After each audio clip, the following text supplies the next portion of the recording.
Welcome to the तार education friends. आज है 24 मई 2021। देखेंगे 23 और 24 मई 2021 ये सभी महत्वपूर्ण करंट अफेयर्स जो आपकी आगामी सभी परीक्षाओं के लिए अति महत्वपूर्ण होंगे। साथ में देखेंगे ज़्यादा से ज़्यादा एक्स्ट्रा फैक्ट जो आपको और उसे आगे रखेगा। इस क्लास का पीडीएफ तार एजुकेशन के वेबसाइट से डाउनलोड किया जा सकता है, जिसका लिंक डिस्क्रिप्शन बॉक्स में दिया हुआ है। साथ ही आप टेलीग्राम चैनल से ज्वाइन हो लें, जहाँ आपको सभी महत्वपूर्ण लिंक पुराने और नए सब एक साथ मिलते रहेंगे। क्वेश्चंस हिंदी इंग्लिश दोनों में है। आपसे आग्रह है कि वीडियो पूरा देखें, तभी आपको इस क्लास का महत्व पता चलेगा। और चैनल को अब तक आपने सब्सक्राइब नहीं किया है तो प्लीज़ अभी सब्सक्राइब बटन दबा दीजिए। तो चलिए शुरू करते हैं आज का क्लास। पहला क्वेश्चन है, recently Jharkhand government has launched which application for online booking of beds in the hospital. Jharkhand हाल ही में झारखंड सरकार ने अस्पताल में बेड की ऑनलाइन बुकिंग के लिए कौन सा एप्लीकेशन लॉन्च किया है? तो इसका सही जवाब है अमृत वाहिनी। ये एप्लीकेशन लॉन्च किया गया है झारखंड सरकार द्वारा ऑनलाइन बुकिंग करने के लिए अस्पतालों में बेड के लिए, अमृत वाहिनी। तो झारखंड से पहले देख लेते हैं झारखंड की राजधानी रांची, मुख्यमंत्री हेमंत सोरेन, गवर्नर कौन है वहाँ? राज्यपाल द्रौपदी मुर्मू। बाकी ऑप्शन देख लेते हैं। हिट कोविड ऐप, ये हाल ही में बिहार सरकार के द्वारा कोविड रोगियों की पहचान करने के लिए हिट कोविड ऐप लॉन्च किया गया था, जहां हिट का मतलब है HIT, हिट का मतलब है होम आइसोलेशन ट्रैकिंग। ये तो वही है हिट कोविड ऐप जो बिहार सरकार द्वारा लॉन्च किया गया है कोविड-19 रोगियों की पहचान के लिए। और आत्मा AI, ये हाल ही में कोविड-19 रोगियों की का ही पहचान करने के लिए DRDO द्वारा ये आत्मा AI अर्थात आत्मा आर्टिफिशियल इंटेलिजेंस एक टूल लॉन्च किया गया था, वही है ये। और ID8, ये हाल ही में इंटरनेशनल क्रिमिनल पुलिस ऑर्गेनाइजेशन जिसे इंटरपोल कहते हैं, उसी के द्वारा सांस्कृतिक विरासत के संरक्षण के लिए एक मोबाइल ऐप लॉन्च किया गया था, उसी का नाम है ID8। चलिए नेक्स्ट देखते हैं। हाल ही में केरल के मुख्यमंत्री के रूप में किसने शपथ लिया है? तो इसका सही जवाब है पिनारई विजयन। पहले भी यही थे, तो इस बार भी ये इन्होंने फिर से चुना हुआ है, फिर से ये शपथ लिए हैं और ये दूसरी बार केरल के मुख्यमंत्री के रूप में शपथ लिए हैं। तो केरल से पहले देख लेते हैं केरल की राजधानी तिरुवनंतपुरम, और मुख्यमंत्री वही पिनरई विजयन जो दूसरी बार केरल के मुख्यमंत्री बन रहे हैं। और गवर्नर कौन है? आरिफ मोहम्मद खान।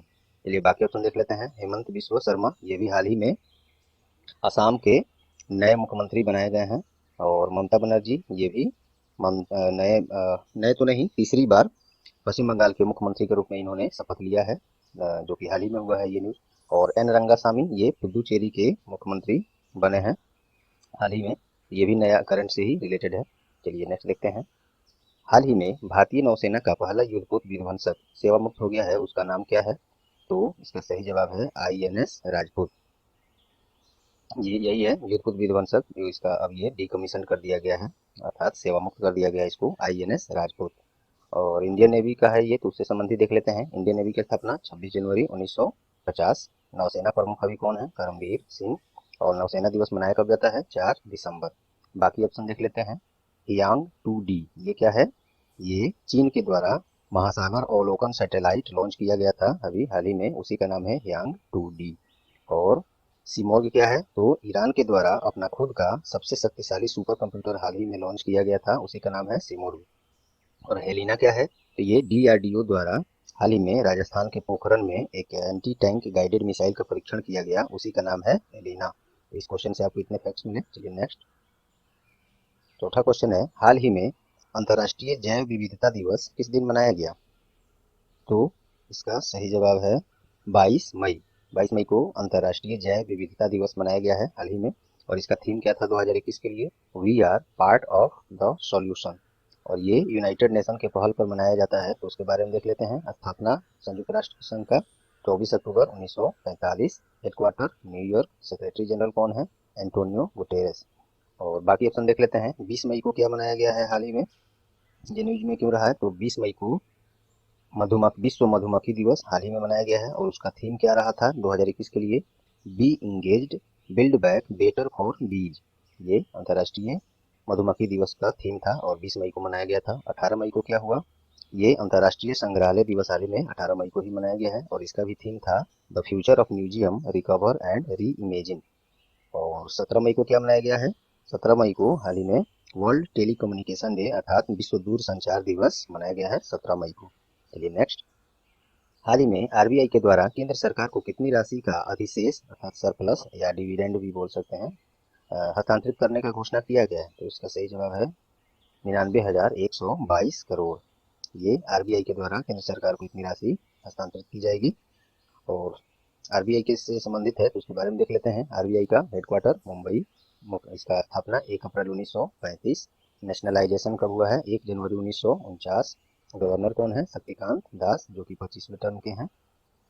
और आरबीआई में 4 उप गवर्नर अर्थात डिप्यूटी गवर्नर होते हैं। पहले हैं महेश कुमार जैन, माइकल देव पात्रा, एम राजेश्वर राव, टी रवि शंकर, और ये अभी हाल ही में नए बनाए गए हैं, तो अलग से भी इसको याद रखेंगे। चलिए बाकी ऑप्शन देख लेते हैं। ये बाकी ऑप्शन हमने ये क्यों दिया है, ये भी हाल ही में न्यूज से रिलेटेड रहा है। 25,586 करोड़ ये राशि स्टैंड अप इंडिया स्कीम के लिए आवंटित की गई है। तो ये आप लोग ध्यान रखेंगे। ये एलोकेशन जो है, कोई राशि एलोकेट किया जाता है, आवंटित किया जाता है, इससे संबंधित बिल्कुल एग्जाम में पूछे जाते हैं। और एग्जाम में अगर रेलवे में नहीं भी तो बैंकिंग वाले में जरूर ऐसा पूछा जाता है। एसएससी में भी या कहीं पूछा जा सकता है, लेकिन पूछा जाता है ऐसे प्रश्न। तो 25,586 करोड़ ये स्टैंड अप इंडिया स्कीम के लिए आवंटित किया गया है। और ये स्टैंड अप इंडिया स्कीम है क्या? तो ये SC ST और महिलाओं के लिए उनके बीच उद्यमशीलता को बढ़ावा देने के लिए ये स्कीम है, उसी के लिए ये राशि लॉन्च इतना अलोकेट किया गया है। और 65,000 करोड़ ये पीएम किसान जो योजना है, तो उसके लिए 2021-22 में इस योजना के लिए 65,000 करोड़ रुपया आवंटित किया गया है। पीएम किसान क्या है, कुछ लोग न जानते हो तो जान लें। ये पीएम किसान जो है, इसमें प्रत्येक किसान को, जो लोग रजिस्टर्ड हैं पीएम किसान पोर्टल पर, तो उनको साल में 6,000 रुपये, हर 4 महीने पर 2-2 हज़ार करके 3 बार में 6,000 रुपये साल एक वर्ष में दिया जाता है सीधे उनके खाते में। तो और 16,000 करोड़ रुपया ये क्या है?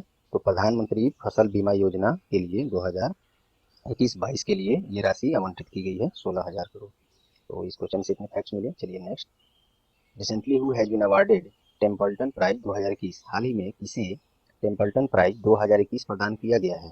तो इसका सही जवाब है जेन गुडाल।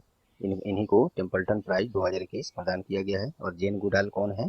तो जाने माने ब्रिटिश मानवतावादी और संरक्षणविद हैं। बाकी ऑप्शन देख लेते हैं। एक न्यूज में रहा है हाल में, शंकर बाला सुब्रमण्यम, ये भारतीय मूल के ब्रिटिश पेशेवर पेशेवर नहीं, ब्रिटिश प्रोफेसर हैं। इन्हीं को हाल ही में मिलेनियम टेक्नोलॉजी प्राइज 2020 प्रदान किया गया है, शंकर बाला सुब्रमण्यम को। और रमेश पोखरियाल निशंक को हाल ही में अंतर्राष्ट्रीय अजेय स्वर्ण पदक 2021 से सम्मानित किया गया है। और एंड्रिया मेजा, इनको हाल ही में 69वां मिस यूनिवर्स 2020 का खिताब इन्होंने जीता है, मिस यूनिवर्स का, और 69वां संस्करण है और 2020 का है। तो और ये एंड्रिया मेजा कहाँ की हैं? तो ये मैक्सिको की हैं। और 2020 के लिए ये दिया गया है, कुछ पेपर्स में ये 2021 बताया जा रहा था, जो कि गलत है, 2020 का है। और कोविड-19 के लेट होने के कारण ये 2021 में दिया जा रहा है। तो मिस यूनिवर्स खिताब 2020 एंड्रिया मेजा, और ये मैक्सिको की हैं। और इसी में भारत के तरफ से कौन था?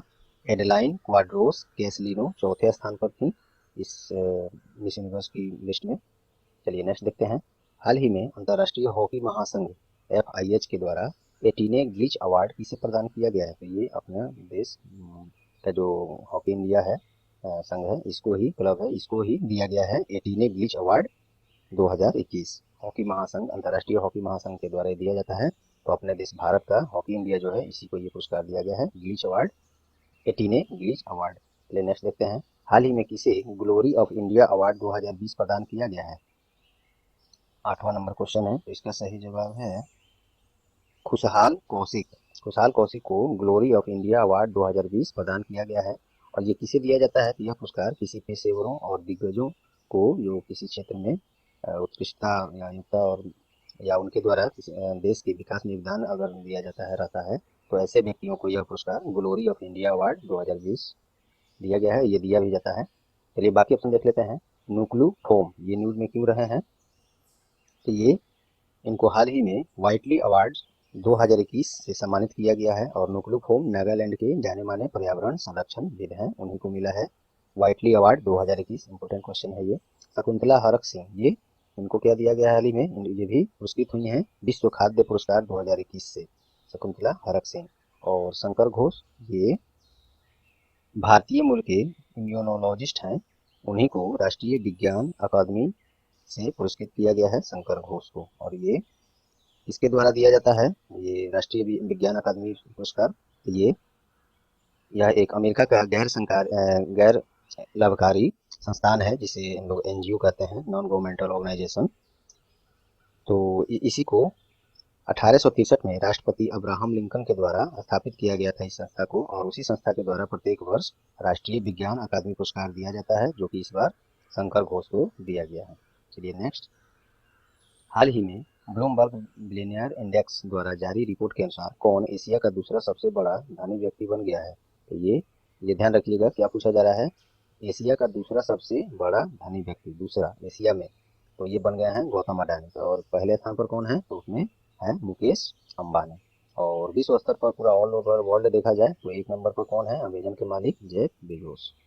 तो यही है इस क्वेश्चन इतना। चलिए नेक्स्ट देखते हैं। हाल ही में प्रसार भारती के द्वारा कौन सी नई चैनल शुरू करने का घोषणा किया गया है, तो ये है डीडी इंटरनेशनल। एक नया चैनल अब डीडी का प्रसार भारती के द्वारा शुरू होना है, ये है डीडी इंटरनेशनल। चलिए नेक्स्ट। हाल ही में जाने माने पर्यावरण संरक्षणविद का निधन हो गया, उनका नाम क्या है, तो इसका सही जवाब है सुंदरलाल बहुगुणा। जाने माने पर्यावरण संरक्षणविद थे, इनका निधन हो गया, नाम है सुंदरलाल बहुगुणा। ये बाकी ऑप्शन देख लेते हैं। ये जगन्नाथ पहाड़िया, तो ये राजस्थान के पूर्व मुख्यमंत्री थे जगन्नाथ पहाड़िया, इनका भी हाल ही में निधन हो गया है। जेके दत्त, ये जेके दत्त एनएसजी के पूर्व प्रमुख थे, उनका निधन हो गया है, क्या नाम है, जेके दत्त। ये इंपॉर्टेंट ओबिचुअरी है, ये याद रखेंगे, क्योंकि आजकल तो डेली इतने निधन हो रहे हैं बड़े बड़े व्यक्तियों का, ऐसे नामी गिराने व्यक्तियों का, जो कि न्यूज बन ही जाता है। तो इतना ओबिचुअरी बन रहा है कि याद करना आप लोग के लिए काफ़ी टफ हो जाता होगा, फिर भी सबको केवल रोज देखते रहें, जरूर ध्यान में रहेगा सब। और ऐसे को कुछ क्वेश्चन जो कि ज़्यादा महत्वपूर्ण है, कुछ ऐसे निधन उसको अच्छे से याद रखें, जैसे ये है जेके दत्त, नेशनल सिक्योरिटी गार्ड के पूर्व प्रमुख हैं, इनका निधन हो गया है, तो ये महत्वपूर्ण है। के अग्रवाल, ये भी महत्वपूर्ण है, क्योंकि ये हाँ, एक पहले इसमें देख लीजिए, जेके दत्त जो कि नेशनल सिक्योरिटी गार्ड के उनके पूर्व प्रमुख थे, उनका निधन हुआ है, वो ये काफ़ी महत्वपूर्ण और इसलिए है कि 26/11 का जो आतंकी हमला हुआ था भारत में, तो उसमें उसको उस ऑपरेशन, एक ऑपरेशन चलाया गया था उस आतंकी हमला को खत्म करने के लिए, उसमें इनका बहुत बड़ा योगदान रहा था जेके दत्त का, तो इसलिए भी महत्वपूर्ण है। के अग्रवाल, इनका भी हाल ही में निधन हो गया है, तो ये इंडियन मेडिकल एसोसिएशन, जो IMA जिसको कहते हैं, उसके पूर्व प्रेसिडेंट थे के अग्रवाल, अर्थात कृष्णकांत अग्रवाल, तो उनका भी निधन हो गया है। और सुंदरलाल बहुगुणा जो कि जाने-माने संरक्षणविद थे, पर्यावरण संरक्षणविद, उनका निधन हो गया। चलिए नेक्स्ट। हाल ही में आज क्वेश्चन हमको ये सेटअप करने में ऊपर नीचे हो गया, इसके लिए माफी चाहते हैं, कुछ ऊपर कुछ नीचे हो गया है, कल से ऐसी नहीं होगी। हाल ही में किसे मैक्सिको में भारतीय राजदूत नियुक्त किया गया है, तो इसका सही जवाब है मृदुल कुमार। क्या है, मैक्सिको में भारतीय राजदूत नियुक्त किया गया है मृदुल कुमार को। चलिए बाकी ऑप्शन देख लेते हैं। और ये एस बालाचंद्रन, ये सूरीनाम में भारतीय राजदूत नियुक्त किए गए हैं, एस बालाचंद्रन। देखिए दोस्तों, क्वेश्चन जैसे है ऑप्शन भी वैसे ही हम उसको ढूंढ कर लाते हैं, ताकि आपको एक साथ कई जानकारियां मिल जाएं। और इस क्वेश्चन से संबंधित ये ऑप्शन को रखना, उसका डाटा कलेक्ट करना कितना टफ होता होगा, ये आप लोग समझ सकते हैं। तो मैं बार बार आप लोग से आग्रह कर रहा हूँ कि प्लीज़ आप लोग तार एजुकेशन का सहयोग कीजिए, ज़्यादा से ज़्यादा वीडियो को अन्य ग्रुप में दोस्तों के साथ शेयर कीजिए, ताकि हम लोग का परिवार बढ़े। चलिए आगे देखते हैं। रमेश पवार, ये क्यों न्यूज में रहे हैं, तो भारतीय महिला क्रिकेट टीम के हेड कोच नियुक्त किए गए हैं रमेश पवार। और शिव सुंदर दास, ये भी भारतीय महिला क्रिकेट टीम का ही बैटिंग कोच नियुक्त किए गए हैं, ये बैटिंग कोच और ये हेड कोच भारतीय महिला क्रिकेट टीम का। चलिए नेक्स्ट। हाल ही में किसे अंतर्राष्ट्रीय डबलिन साहित्य पुरस्कार प्रदान किया गया है, तो इसका सही जवाब है वलेरिया लुई सेली। इस फेमिलाइन को अंतर्राष्ट्रीय डबलिन साहित्य पुरस्कार, ये उनकी पुस्तक जो है एक लॉस्ट चिल्ड्रेन आर्चिव के लिए प्रदान किया गया है, और वह मेक्सिको की जानी मानी लेखिका है, कौन, वलेरिया लुइसेली, इन्हीं को मिला है अंतर्राष्ट्रीय डबलिन साहित्य पुरस्कार। अब देख लेते हैं बाकी ऑप्शन, उसमें क्यों न्यूज में रहा है। ईगा स्वीटेक, इनको हाल ही में इटालियन ओपन महिला एकल खिताब इन्होंने जीता है, ईगा स्वीटेक, और वो कहाँ के हैं, तो पोलैंड के टेनिस खिलाड़ी हैं ईगा स्वीटेक। मिंगमा तेंजी शेरपा, ये न्यूज में रही थी इसलिए कि दुनिया का सबसे ऊंची चोटी जो माउंट एवरेस्ट है उसको लगातार 2 बार, ध्यान दीजिएगा, लगातार 2 बार चढ़ाई करके विश्व रिकॉर्ड इन्होंने बनाया है, मिंगमा तेंजी शेरपा। और वो कहाँ के हैं? नेपाल के जाने माने पर्वतारोही हैं। और माउंट एवरेस्ट जो कि दुनिया का सबसे ऊंची चोटी है, उसकी ऊंचाई कितनी है? तो 8,848.86 मीटर, 86 मीटर जो है वो सेंटीमीटर में है। इसकी बढ़ोतरी हाल ही में दर्ज की गई है। और अनुपम खेर, उनको क्या मिला है? तो हाल ही में New York city international film festival में सर्वश्रेष्ठ अभिनेता का पुरस्कार अनुपम खेर को ही मिला था। चलिए नेक्स्ट देखते हैं। हाल ही में महिला चैंपियंस लीग ट्रॉफी किसके द्वारा जीता गया है? तो इसका सही जवाब है बार्सिलोना लेडीज। यहाँ लेडीज हम या महिला नहीं दिया है, तो बार्सिलोना की लेडीज की जो क्लब है वो ये जीता है महिला चैंपियंस लीग ट्रॉफी। और बाकी ऑप्शन देख लेते हैं। मैनचेस्टर सिटी, ये प्रीमियर लीग 2020-21 का खिताब मैनचेस्टर सिटी के द्वारा ही जीता गया है और वो मैनचेस्टर यूनाइटेड को हरा कर जीता गया है। और प्रीमियर लीग वैसे है, होता क्या है? तो वो फुटबॉल से संबंधित ब्रिटिश पेशेवर लीग है, वही है प्रीमियर लीग। और अलेक्जेंडर जेवरेव ये न्यूज में क्यों रहे हैं? तो हाल ही में मैडन मैड्रिड ओपन पुरुष एकल खिताब अलेक्जेंडर जेवरेव ने ही जीता है। और वे कहाँ के हैं? जर्मनी के जाने माने टेनिस खिलाड़ी हैं। प्लेयर जो है अंतर्राष्ट्रीय स्तर का, जो दूसरे देशों का प्लेयर्स हैं, खिलाड़ी हैं किसी भी खेल से, वो किस खेल से संबंधित हैं और किस देश के हैं, ऐसे प्रश्न बहुत बार पूछे गए हैं और पूछे जा भी रहे हैं। तो ये आप लोग ध्यान रखेंगे, जो हम बता भी दे रहे हैं। अलेक्जेंडर जेवरेव ये जर्मनी के जाने माने टेनिस खिलाड़ी हैं और ये हाल ही में मैडन मैड्रिड ओपन पुरुष एकल खिताब जीते हैं। एरिना स्वेलेंका, ये वही मैडन मैड्रिड ओपन महिला एकल का खिताब एरिना स्वेलेंका ने जीता है। और वे कहाँ के हैं? तो वे बेलारूस की जानी मानी टेनिस खिलाड़ी हैं। चलिए नेक्स्ट देखते हैं। हाल ही में ऑल इंडिया रेडियो के पूर्व उर्दू न्यूज रीडर का निधन हो गया है। उनका नाम क्या है? तो इसका सही जवाब है Tarannum Riyaz. Tarannum Riyaz all India all India radio news की पूर्व उर्दू न्यूज रीडर थी, उन्हीं का निधन हो गया है, तरन्नुम रियाज। बाकी ऑप्शन देख लेते हैं। राजेंद्र सिंह जडेजा, इनका भी हाल ही में निधन हो गया। ये कौन थे? तो पूर्व सौराष्ट्र क्रिकेटर और बीसीसीआई रेफरी थे राजेंद्र सिंह जडेजा। और एम एस नरसिम्हन, इनका भी हाल ही में निधन हो गया है। ये प्रसिद्ध भारतीय गणितज्ञ थे। एम एस नरसिम्हन, इनका भी निधन हो गया है। के राघोथमैन, इनका भी हाल ही में निधन हो गया है। और ये कौन थे? सीबीआई के पूर्व निदेशक थे के राघोथमैन, इनका भी हाल ही में निधन हो गया है। चलिए नेक्स्ट। हाल ही में कौन सा small finance bank NRIs online account opening facility देने वाला देश का पहला स्मॉल फाइनेंस बैंक बन गया है? देश का पहला है तो इसलिए महत्वपूर्ण थोड़ा ज़्यादा बन जाता है ये। तो कौन सा स्मॉल फाइनेंस बैंक है जो NRI online account opening facility देने का घोषणा किया है और ऐसा करने वाला भारत का पहला स्मॉल फाइनेंस बैंक बन गया है? तो इसका सही जवाब है इक्विटस स्मॉल फाइनेंस बैंक। इसकी स्थापना 5 सितंबर 2016 को हुई थी। हेडक्वार्टर इसका चेन्नई है। इस तरह का हेडक्वार्टर पूछा जाता है स्मॉल फाइनेंस बैंक और फाइनेंशियल कंपनियों का हेडक्वार्टर। कई बार ज़्यादातर बैंक में ऐसे प्रश्न पूछ लिए जाते हैं, तो अन्य में भी पूछा जा सकता है, पूछा भी गया है। चलिए नेक्स्ट देखते हैं। हाल ही में किस दिन नेशनल इंडेंजर्ड स्पीशीज डे मनाया गया? तो इसका सही जवाब है 21 मई। 21 मई को नेशनल इंडेंजर्ड स्पीशीज डे मनाया गया। इंडेंजर्ड क्या है? विलुप्त प्राय जो प्राणियां हैं जो कि विलुप्त होते जा रही हैं धीरे धीरे, उन्हीं को, उसी प्रजाति को बचाने के लिए, जागरूकता फैलाने के लिए ये नेशनल इंडेंजर्ड स्पीशीज डे मनाया जाता है। बाकी अपन देख लेते हैं। 18 मई को हाल ही में विश्व एड्स वैक्सीन दिवस मनाया जाता है। और विश्व एड्स दिवस कब मनाया जाता है? 1 दिसंबर को। और 16 मई को क्या हुआ? विश्व कृषि पर्यटन दिवस मनाया गया 16 मई को। और 17 मई को क्या हुआ? तो विश्व उच्च रक्तचाप दिवस अर्थात वर्ल्ड हाइपरटेंशन डे मनाया गया 17 मई को। चलिए नेक्स्ट देखते हैं। आज क्वेश्चन काफी इधर उधर हो गया है सेटअप करने में, माफी चाहता हूँ इसके लिए, कल से ऐसे नहीं होगी। चलिए, किस राज्य में ऑक्सीजन की आवश्यकता को पूरा करने के लिए mission oxygen self reliance scheme launch किया है? तो इसका सही जवाब है महाराष्ट्र। क्या किया है? ऑक्सीजन की आवश्यकताओं को पूरा करने के लिए mission oxygen self reliance scheme launch किया है महाराष्ट्र सरकार ने। तो बाकी तो महाराष्ट्र से पहले देख लेते हैं। महाराष्ट्र की राजधानी मुंबई, मुख्यमंत्री उद्धव ठाकरे, गवर्नर भगत सिंह कोश्यारी। अब चलिए बाकी ऑप्शन देख लेते हैं। छत्तीसगढ़ क्यों न्यूज में रहा है? तो छत्तीसगढ़ सरकार के द्वारा वैसे बच्चे जो कोविड-19 के कारण अनाथ हो चुके हैं, उनके माता पिता गार्जियन अब नहीं रहे इस दुनिया में, तो वैसे बच्चों की शिक्षा पूरी करने के लिए छत्तीसगढ़ सरकार ने एक योजना लॉन्च किया है। उसका नाम है छत्तीसगढ़ महतारी दुलार योजना। और बिहार क्यों न्यूज में रहा है, तो लॉकडाउन जो चल रहा है अभी कोविड-19 के कारण बिहार में या अन्य जगह भी चल ही रहा है, तो लॉकडाउन के दौरान गरीबों को खाना देने के लिए बिहार सरकार के द्वारा सामुदायिक रसोई घर पहल की शुरुआत किया गया है। इसके तहत बिहार के कुल टोटल 38 जिलों में 400 से भी अधिक, 430-32 के आसपास वो डाटा हम एक थोड़ा मिस कर रहे हैं, लेकिन 38 जिलों में 400 से ऊपर जगहों पर सामुदायिक रसोई घर पहल शुरुआत किया गया है, जहां गरीबों को स्वच्छ और शुद्ध भोजन समय पर कराया जा सकेगा लॉकडाउन के दौरान। पंजाब की न्यूज में रहा है, तो ग्रामीण क्षेत्रों में कोविड-19 संक्रमण की रोकथाम के लिए कोरोना मुक्त पिंड अभियान शुरू किया गया था पंजाब के द्वारा। चलिए नेक्स्ट, इंडियन ग्रैंड प्रिक्स का आयोजन कहाँ करने का घोषणा किया गया है, तो ये किया गया है ग्रैंड प्रिक्स का बेंगलुरु में। इंडियन ग्रैंड प्रिक्स का आयोजन कहाँ करने का घोषणा किया गया है, बेंगलुरु में। तो बेंगलुरु से संबंधित देख लेते हैं। बेंगलुरु कर्नाटक की राजधानी है। मुख्यमंत्री BS येदियुरप्पा।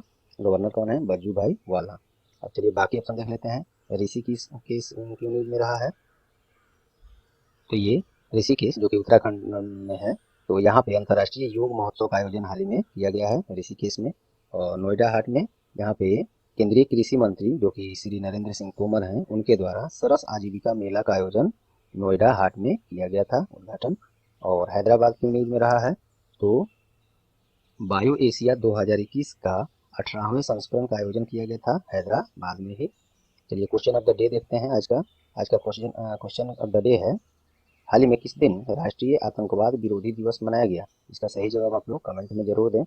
और तो चलिए, उम्मीद करता हूँ दोस्तों आज का क्लास आप लोग को अच्छा लगा होगा, परीक्षा उपयोगी लगा होगा। यदि हाँ तो प्लीज़ वीडियो को लाइक करें और वीडियो को ज़्यादा से ज़्यादा शेयर करके अन्य ग्रुप और दोस्तों में शेयर करके स्टार एजुकेशन का सहायता करें। अपना बहुमूल्य कमेंट, सुझाव, कोई बदलाव चाहते हैं क्लास में तो जरूर दें। और चैनल को अब तक सब्सक्राइब नहीं किए हैं तो सब्सक्राइब कर लें और साथ में बेल आइकन भी दबा दें, जिससे आगे सभी महत्वपूर्ण क्लास आपको सबसे पहले नोटिफिकेशन के द्वारा मिल जाए। तो चलिए, ये रहा आज का क्लास। All the best.